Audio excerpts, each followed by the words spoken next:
Hello दोस्तों, मैं हूं नीरज और आप देख रहे हैं स्टडी कॉमर्स। और आज इस वीडियो के माध्यम से मैं आपको बताने वाला हूं कि आप कैसे यूजीसी नेट एग्ज़ाम क्लियर कर सकते हैं। उसके लिए मैं आपको 3 सिंपल स्टेप्स बताऊंगा। अगर आप अपने तैयारी के दौरान, अपने प्रिपरेशन के दौरान अगर आप इस तीनों स्टेप्स को कॉन्स्टेंटली अगर फॉलो करते हो तो आप यूजीसी नेट एग्ज़ाम क्लियर कर सकते हो। आप में से बहुत सारे ऐसे स्टूडेंट्स होंगे जिन्होंने मास्टर्स कंप्लीट कर लिया होगा और आप नेट की प्रिपरेशन करना चाहते हो, और कई सारे ऐसे स्टूडेंट भी होंगे जिन्होंने नेट ऑलरेडी क्लियर कर रखा है और वो इस टाइम जेआरएफ की प्रिपरेशन कर रहे होंगे। तो जो लोग नेट की प्रिपरेशन कर रहे हैं या जो लोग जेआरएफ की प्रिपरेशन कर रहे हैं, दोनों के लिए ये वीडियो बेनिफिशियल होगा। इससे पहले आप मुझे इंस्टाग्राम पे भी फॉलो कर सकते हैं। मेरी आईडी है नीरज पांडे ऑफिशियल। आप मेरे वीडियो से रिलेटेड कोई भी क्वेरीज यहाँ पूछ सकते हैं। आप हमारे टेलीग्राम चैनल को भी ज्वाइन कर सकते हैं, सारा लिंक आपको डिस्क्रिप्शन में मिल जाएगा। इस वीडियो का पीडीएफ मैं टेलीग्राम ग्रुप में प्रोवाइड करा दूंगा और ये सभी के लिए फ्री में अवेलेबल होगा, तो आप टेलीग्राम जो चैनल है हमारा वो ज्वाइन कर लीजिएगा। तो कैसे हम यूजीसी नेट एग्ज़ाम क्लियर कर सकते हैं? स्ट्रैटेजी को जानने से पहले आपको एक चीज़ ध्यान रखना होगा कि जो भी चीज़ आप पढ़ रहे हो उसको आपको सिंपल रखना है। कीप इट सिंपल का क्या मतलब है कि सपोज आप कोई बुक फॉलो कर रहे हो।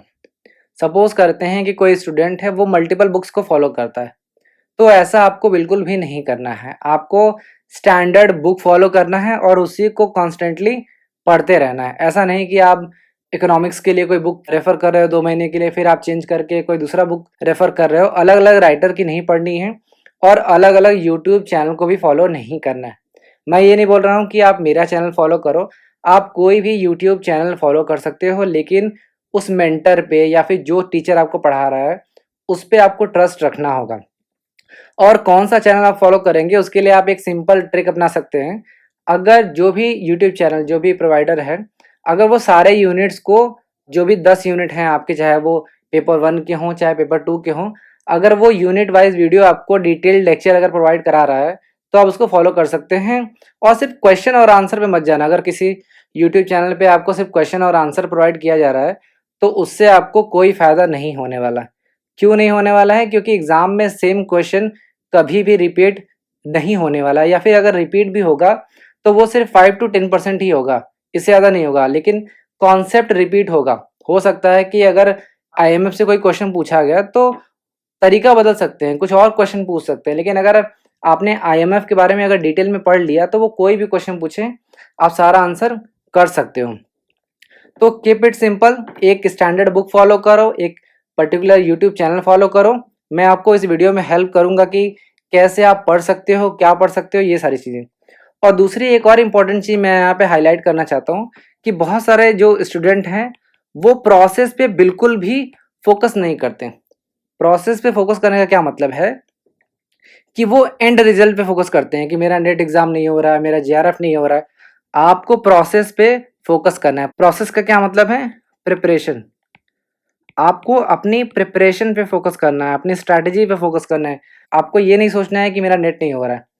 आप जितना ज़्यादा प्रोसेस पे फोकस करोगे कि मेरा कितना सिलेबस कंप्लीट हुआ है, कितना मैंने कॉन्सेप्ट सीखा है, कितना मैंने मॉक टेस्ट दिया, अगर इन सारी चीज़ों पे फोकस करोगे तो आप आसानी से एग्ज़ाम क्लियर कर सकते हो। तो 3 स्टेप्स हैं। फर्स्ट है डिटेल्ड स्टडी। मैं अभी आपको बताऊंगा कि कैसे डिटेल स्टडी करना है, क्या पढ़ना है, क्या नहीं पढ़ना है, सारी चीज़ें बताऊंगा। सेकंड मॉक टेस्ट, और थर्ड है रिवीजन। इसी सीक्वेंस में आपको करना है। सबसे पहले आपको डिटेल स्टडी करना है। यहाँ पे ध्यान रखना, डिटेल स्टडी में आपको टाइम लगेगा। जब भी आप डिटेल स्टडी करोगे तो आपको टाइम लगेगा। ये मत सोचना कि समय लग रहा है तो शॉर्टकट अपना लें, थोड़ा सा ही पढ़ लें, क्यों पूरा पढ़ना है, ऐसा नहीं करना है। आपने एक कहानी सुनी है कछुआ और खरगोश की? कछुआ क्या करता है? बहुत धीरे धीरे चलता है। खरगोश क्या करता है? बहुत तेज भागता है, बट वो थोड़े समय चलने के बाद रुक जाता है। तो आपको खरगोश नहीं बनना है कि एक दिन 4 घंटा पढ़ा, नेक्स्ट डे बिल्कुल नहीं पढ़ा। आपको कछुआ बनना है। आपको कॉन्स्टेंटली थोड़े थोड़े दिन पे, जो भी आपका टाइमिंग हो, 2 घंटे 4 घंटे, जो भी जितने घंटा आपको मन लगता हो पढ़ने में, उस हिसाब से कॉन्स्टेंटली पढ़ते रहना है। ऐसा नहीं कि एग्जाम से पहले आपने पढ़ना स्टार्ट किया। आपको स्टार्टिंग से ही पढ़ना है। और जब डिटेल स्टडी की बात करता हूं तो मैं बोलता हूं कि स्टैंडर्ड बुक फॉलो करना है आपको। जब आप स्टैंडर्ड बुक फॉलो करोगे तो आपको समय लगेगा। तो स्लो इज फास्ट, ये चीज ध्यान रखना। Slow is fast and fast is slow. ठीक है, जो स्लो है वही फास्ट है, क्योंकि अगर आप ऊपर ऊपर से पढ़ लोगे तो एनटीए इस तरह के क्वेश्चंस अब नहीं पूछता। 2021 से हमने देखा है कि पेपर काफ़ी डिटेल्ड आ रहा है। अगर आपने डिटेल में नहीं पढ़ाई की है तो आप आंसर नहीं कर सकते। और 70% मार्क का जो टारगेट है वो आप लेके चलो। अगर आप जनरल कैटेगरी से बिलोंग करते हो तो एटलीस्ट 70% तो टारगेट रखो ही। तो आपको सबसे पहले डिटेल्ड स्टडी करनी है। कैसे करनी वो मैं आपको बताऊंगा। उसके बाद मॉक टेस्ट देना है, कब देना है, कहाँ से देना है, ये भी मैं आपको बताऊंगा। और रिवीजन करना है, कैसे करना है, कब कब करना है, ये भी मैं आपको बताऊंगा। तो सबसे पहले बात करते हैं डिटेल्ड स्टडी की, कि आपको डिटेल्ड स्टडी करना है। तो आपको ये क्वेश्चन आपके दिमाग में आ रहा होगा कि sir what to study, why to study and how to study, कि क्या डिटेल में पढ़ना है भाई, क्यों पढ़ना है और कैसे पढ़ना है। तो सबसे पहले मैं बताता हूँ व्हाट टू स्टडी।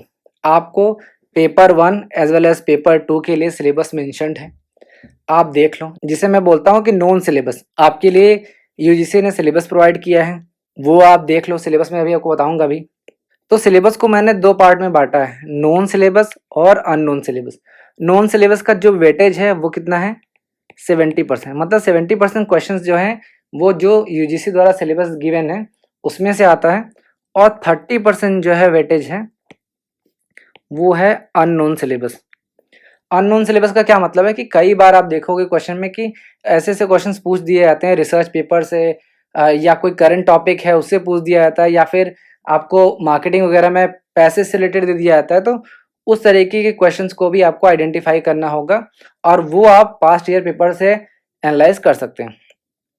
उसके बाद कौन सी बुक पढ़नी, ये सबसे इम्पॉर्टेंट चीज़ है, क्योंकि अगर आप बुक को अच्छी तरीके से रीड करते हो, यहाँ रीड का मतलब ये नहीं कि आप छोटे बच्चों की तरह 6 या 8 में जैसे हम लोग रीडिंग लगाते थे वैसे नहीं। रीड का मतलब क्या है, कॉन्सेप्ट्स। अगर आप कॉन्सेप्ट समझ रहे हो तो आप बहुत कुछ जान रहे हो, क्योंकि अगर आप जब कॉन्सेप्ट जान लेते हो, हर चीज़ को समझना स्टार्ट कर देते हो, सेल्फ स्टडी पे फोकस करते हो, तो आपको गाइडेंस बहुत ही मिनिमल चाहिए होते हैं।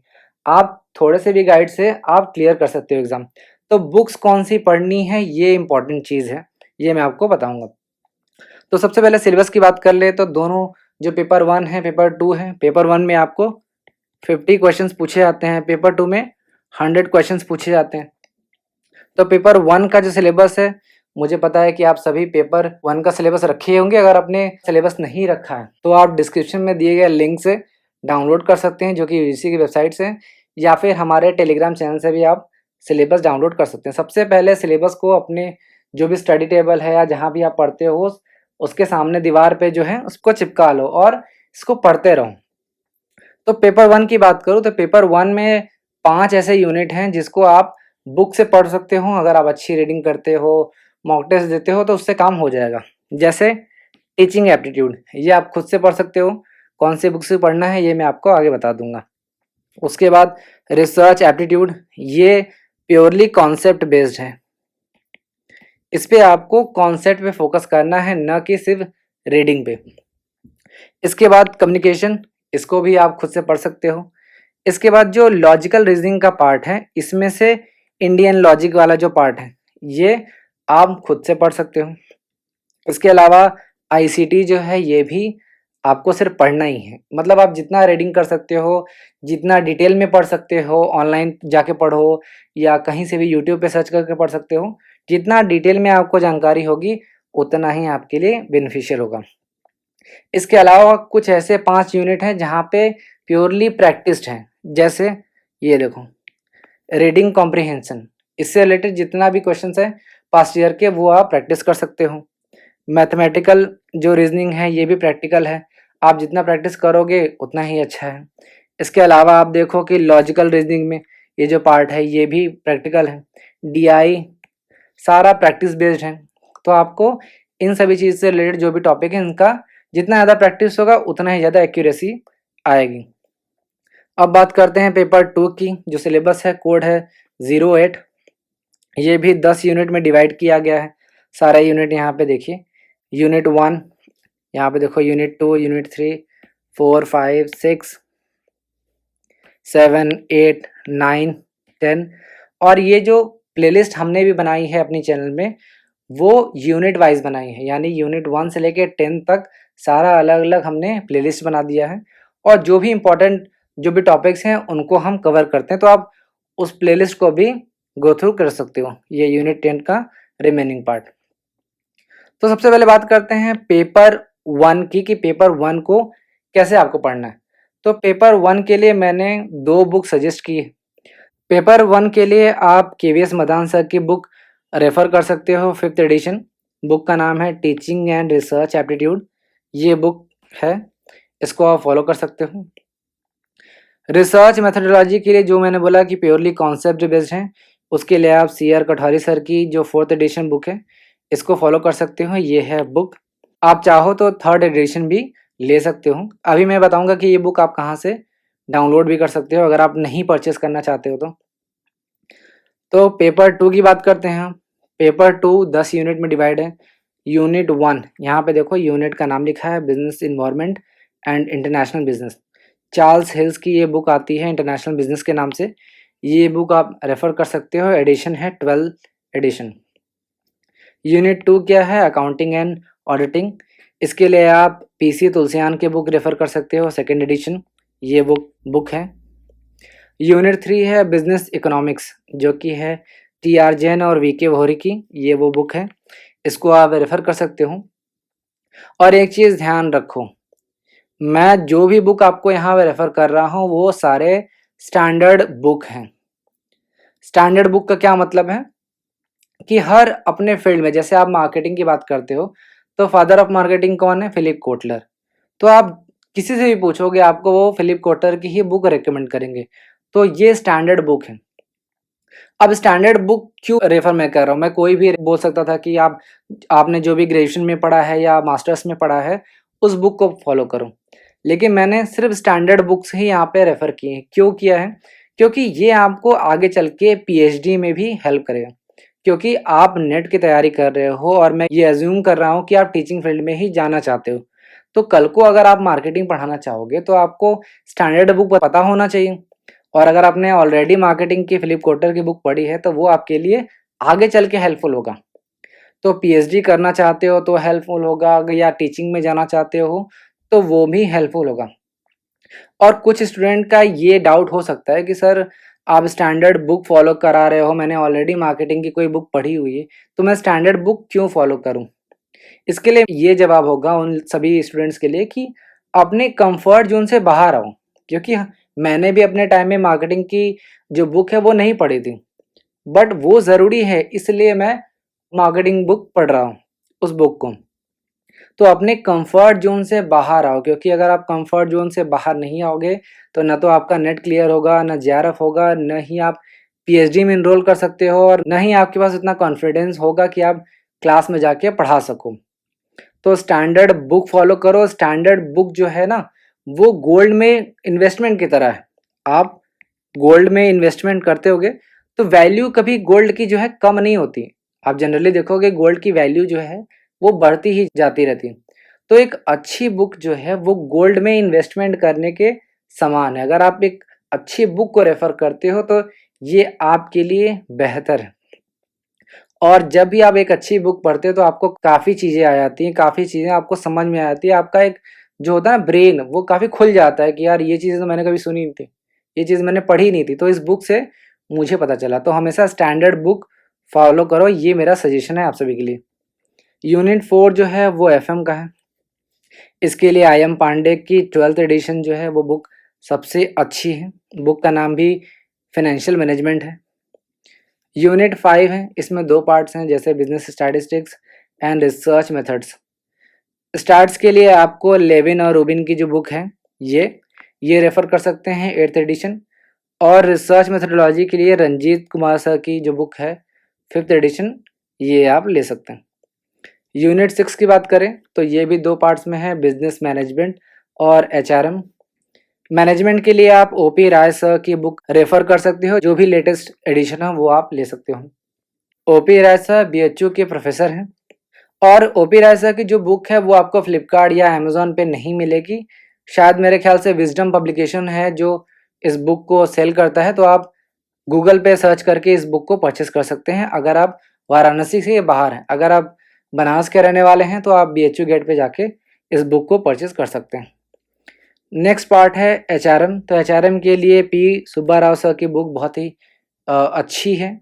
जनवरी 2018 या उसके बाद अगर कोई रिलीज़ हो तो वो बुक आप रेफ़र कर सकते हैं। ये है बुक का कवर। यूनिट 7 की बात करें तो बैंकिंग एंड फाइनेंशियल इंस्टीट्यूशंस, इसके लिए भारती वी पाठक की 5th एडिशन अच्छी है। आप चाहो तो 4th एडिशन भी ले सकते हो, कोई प्रॉब्लम नहीं है। यूनिट 8 है मार्केटिंग मैनेजमेंट, और इसके लिए आपको बुक फिलिप कोटलर की लेनी है, जो भी लेटेस्ट एडिशन आपको मिल जाए। अब यहाँ पे आप सभी के दिमाग में एक क्वेश्चन आ सकता है कि सर आप जो भी स्टैंडर्ड बुक बता रहे हो वो काफ़ी एक्सपेंसिव है।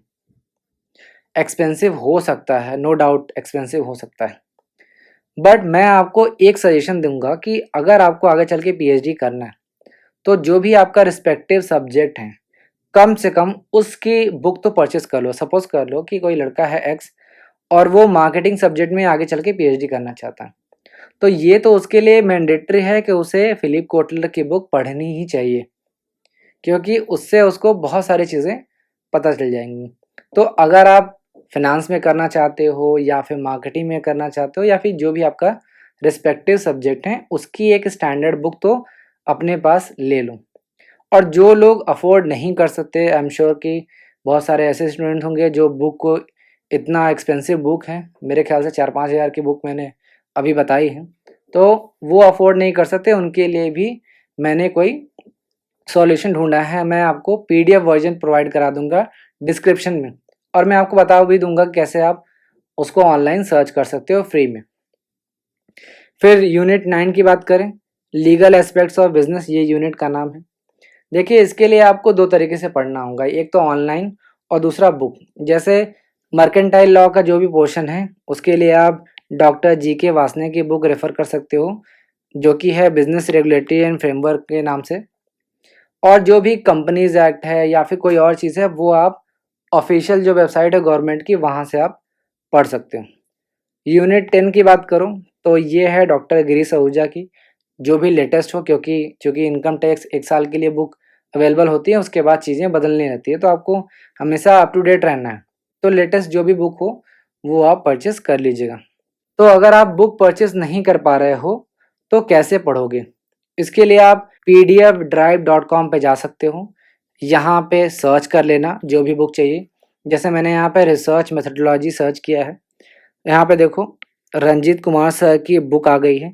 ध्यान रखो कि कोई भी PDF मत डाउनलोड कर लेना, यहाँ लाखों बुक हैं। यहाँ पे आप देखो इतनी सारी अवेलेबल आ गई है PDF, तो सबको आपको नहीं डाउनलोड करना है, सिर्फ स्टैंडर्ड बुक है, इन्हीं को आपको डाउनलोड करना है। तो यहाँ से आप PDF आसानी से डाउनलोड करके पढ़ सकते हो। तो अभी तक मैंने आपको बताया कि आप जो भी नॉन सिलेबस है उसे आप जो भी सिलेबस प्रोवाइडेड है बाय UGC उसको आप देख सकते हो, और जो अननोन सिलेबस है इसको आप जो पास्ट ईयर पेपर्स हैं उनको एनालाइज करके भी पता कर सकते हो कि कौन सा टॉपिक आया हो। अब हर एक क्वेश्चन में 4 ऑप्शन होता है, चारों ऑप्शन को हम क्या करते हैं, नहीं देखते हैं। हम देखते हैं कि इसका आंसर C है तो हम C पे ही फोकस करते रहते हैं, लेकिन जो बाकी 3 जो ऑप्शंस हैं इनको भी आपको डिटेल में पढ़ना चाहिए। कैसे पढ़ सकते हैं? आप हर सब्जेक्ट के लिए एक कॉपी बना लो और खुद का नोट्स बनाओ। हो सकता है कि आपके पास अच्छी बुक हो या हो सकता है कि आपके पास अच्छा मेंटर हो जो आपको अच्छी तरीके से गाइड करता हो। लेकिन एक चीज़ ध्यान रखो कि सपोज़ कर लो कि 10 तारीख को एग्ज़ाम है और आज 1 तारीख है, तो क्या आप मार्केटिंग की पूरी बुक पढ़ सकते हो? क्या फाइनेंस की सारी बुक पढ़ सकते हो? नहीं पढ़ सकते। तो खुद का नोट्स बनाओ और वही आपको एग्ज़ाम में क्लियर कराने में हेल्प करेगा। तो ये चीज़ थी।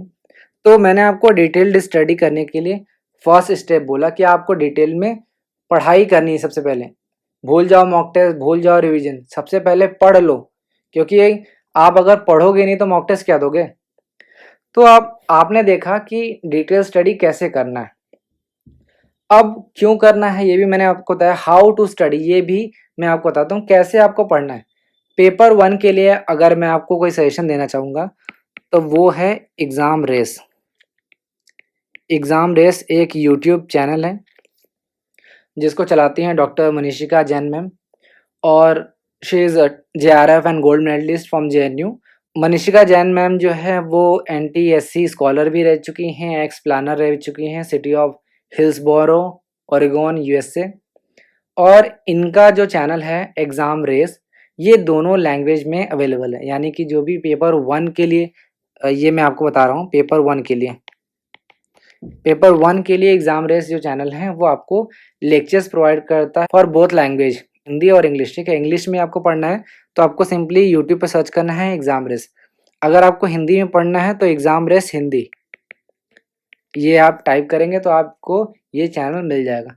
चूँकि वो खुद ही जेआरएफ हैं और गोल्ड मेडलिस्ट हैं और प्रोफेसर हैं, तो वो आपको काफ़ी अच्छी तरीके से गाइड कर सकती हैं। यहाँ पे मैं इनका चैनल जो है वो पेड प्रमोशन बिल्कुल भी नहीं कर रहा हूँ, क्योंकि बहुत ही अच्छा और डिटेल्ड स्टडी कराती हैं, इसलिए मैं इस चैनल को रेफ़र कर रहा हूँ। आप चाहो तो किसी और भी चैनल को फॉलो कर सकते हो, यहाँ पे कोई बाउंडेशन नहीं। पेपर 2 की बात करें तो पेपर 2 के लिए हमने अलग-अलग यूनिट वाइज़ प्लेलिस्ट बना रखा है। आप चाहो तो हमारे चैनल को भी फॉलो कर सकते हो या किसी भी यूट्यूबर को फॉलो कर सकते हो जिसके वीडियोज़ से आपको समझ में आता हो, सारी चीज़ें आपको क्रिस्टल क्लियर हों। एक चीज़ मैं यहाँ पे आपको अवेयर कराना चाहूँगा कि कोई भी यूट्यूबर, अगर हम खुद एज़ अ स्टडी कॉमर्स अगर चैनल अगर हम सिर्फ क्वेश्चन और आंसर आपको प्रोवाइड करा रहे हैं, तो बिल्कुल भी ऐसे चैनल को आप बिल्कुल भी मत देखो, क्योंकि उससे आपका कोई भी फ़ायदा होने वाला नहीं है, उससे आपको कोई भी बेनिफिट फ्यूचर में नहीं मिलने वाला। तो एक चीज़ ध्यान रखना, सिर्फ क्वेश्चन और आंसर पे कभी भी फोकस मत करना। अगर 30 मिनट का अगर हम लेक्चर प्रोवाइड करते हैं तो उसके लिए आपको 60 मिनट देना चाहिए, क्योंकि आपको खुद को नोट्स बनाना है और डिटेल में पढ़ना भी है। ऐसा नहीं है कि सर ने फर्स्ट का फोर्थ बता दिया, पता चल गया फिर छोड़ दिए। मेरे पास टाइम होता नहीं है, 30 मिनट में मैं क्या पढ़ा लूँगा। मैं कोशिश करता हूँ कि मैं सिंपल लैंग्वेज में सारी चीज़ों को एक्सप्लेन करूँ, लेकिन ये आपकी भी रिस्पॉन्सिबिलिटी है कि आप डिटेल में उसको पढ़ो। तो डिटेल स्टडी कैसे करनी है ये मैंने बता दिया। अब आपको मॉक टेस्ट देना। मॉक टेस्ट कैसे देना है? अब मॉक टेस्ट क्या देना है, लोग समझते हैं कि 10 मिनट का वीडियो है, उसी का आंसर दे दिया, ये मॉक टेस्ट होगा। ये मॉक टेस्ट नहीं है। आपको 3 घंटे बैठ के रियल लाइफ फील लेना है कि एग्ज़ाम होता कैसा है। ऐसा नहीं है कि आप सिर्फ 1 घंटे बैठे और उठ के चले गए। आपको 3 घंटे बैठने की प्रैक्टिस करनी है, क्योंकि अगर आप 3 घंटे बैठ के मॉक टेस्ट देते हो तो ये आपके लिए बहुत बेनिफिशियल होगा एग्ज़ाम में, क्योंकि आपको 3 घंटे फोकस करने में आपको हेल्प करेगा। अगर आप 10 मिनट मॉक टेस्ट देते हो फिर 2 महीने बाद एग्ज़ाम देने आते हो तो 2 घंटे बाद हो सकता है कि आपका फोकस हट जाए। तो आपको फुल फ्लेज मॉक टेस्ट देना है और उसके लिए आप nta.ac.in/क्विज़ पे जा सकते हो। यहाँ पे सेलेक्ट कर लेना एग्ज़ाम कौन सा देना है, कौन सा पेपर है ये सेलेक्ट कर लेना। इसके बाद स्टार्ट मॉक टेस्ट पे क्लिक कर लेना। कोई भी साल का 2019 के बाद से सेलेक्ट कर लेना और 3 घंटे बैठ के डेडिकेशन के साथ मॉक टेस्ट देना। मॉक टेस्ट अगर देना है तो कब देना है सर? आपको हफ्ते में 1 दिन देना है, वन्स इन अ वीक। ये ध्यान रखना, वन्स इन अ वीक, एक हफ्ते में आपको 1 बार ज़रूर देना है। आप कभी भी दे सकते हो, संडे, मंडे, ट्यूसडे, जब भी आप कंफर्टेबल हो, सुबह में, शाम में, दोपहर में, जब भी आप खाली हो, आपको देना है। बस एक चीज़ ध्यान रखना कि कंसिस्टेंट होना ज़रूरी है। ऐसा नहीं कि 3 घंटे का मॉक टेस्ट है तो बीच में आप उठ के चले गए। आपको पूरा 3 घंटा मॉक टेस्ट देना है। इसके अलावा हम कम्युनिटी पे भी क्वेश्चंस पूछते रहते हैं, टेलीग्राम चैनल पे भी क्वेश्चन पूछते रहते हैं और कॉन्सेप्ट थ्रू एमसीक्यूज़ का भी हमारा सेक्शन बना है, जहाँ पे हम हर बार क्वेश्चंस आपको नए-नए लेके आते हैं और प्रीवियस ईयर क्वेश्चन पेपर्स भी हैं, वो भी हम लेके आते हैं। तो ये एडिशन है जो आपको डेली प्रैक्टिस करते रहना है। लास्ट स्टेप है रिविज़न। जो भी आपने पढ़ाई की है, उसको रिवाइज़ करना मोस्ट इम्पॉर्टेंट है। अगर आप रिविज़न नहीं करोगे, तो आप चीज़ों को भूल जाओगे। ऐसा नहीं है कि आपने जनवरी में, अगर सपोज़ कर लेते हैं कि आपने मार्केटिंग पढ़ा है, तो फरवरी में आपको सारा कॉन्सेप्ट याद नहीं रहेगा। हो सकता है कि 50% जो है वो रिटेंशन आपकी हो, लेकिन उसके बाद नहीं होगी। तो आपको हर 20 डेज़ में कॉन्सेप्ट्स को रिवाइज़ करना है। और कैसे रिवाइज़ करना है, ऐसा नहीं कि फुल बैठ के पूरा वही चीज़ पढ़ रहे हो। आपको जो भी आपकी कॉपी होगी उसमें इंपॉर्टेंट टॉपिक्स को लिखना है। कई सारे ऐसे बच्चे होते हैं जो कि बुक्स का ही पूरी चीज़ें लिख लेते हैं कॉपी में, ऐसा नहीं करना है आपको।